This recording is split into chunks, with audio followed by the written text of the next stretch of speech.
ভারতের বিপক্ষে প্রস্তুতি ম্যাচে এক লজ্জাজনক পারফরম্যান্সের মধ্য দিয়ে হারের মুখ দেখতে হয়েছে বাংলাদেশ দলকে। ব্যাটে বলে দুই বিভাগেই নাস্তানাবুদ হতে হয়েছে বাংলাদেশকে।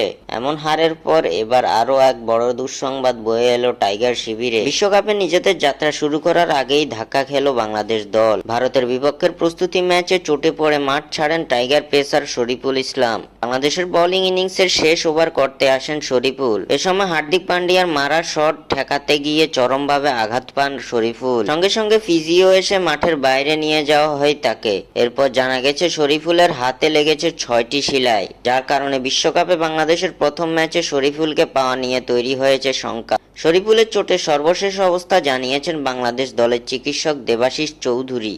এই প্রসঙ্গে তিনি বলেন, শেষ ওভারে একটি বল ঠেকাতে গিয়ে বাঁ হাতের তর্জনী ও মধ্যমার মাঝে যে জায়গা, সেখানে একটা স্প্লিট ইনজুরি হয়েছে শরীফুলের। মাঠে প্রাথমিক পরিচর্যার পর তাকে ম্যাচ শেষে নাসাউ ইউনিভার্সিটি মেডিকেল সেন্টারে নিয়ে যাওয়া হয়। শরীফুলের মাঠে ফেরা নিয়ে এখনো কোনো সঠিক সময় এখনো নিশ্চিত নয় বলে জানিয়েছেন দেবাশিস চৌধুরী। তিনি জানান, ওর ক্ষতস্থানে হ্যান্ড সার্জনের তত্ত্বাবধানে 6টি সেলাই করা হয়েছে। 2 দিন পর আমরা আবারও হ্যান্ড সার্জনের কাছে যাব, তখন আমরা আসলে বুঝতে পারবো যে ওর ফিরতে কত সময় লাগবে। বিশ্বকাপে নিজেদের প্রথম ম্যাচে মাঠে নামার আগেই বড় ধাক্কা খেল বাংলাদেশ দল, যা মোটেও স্বস্তির নয়।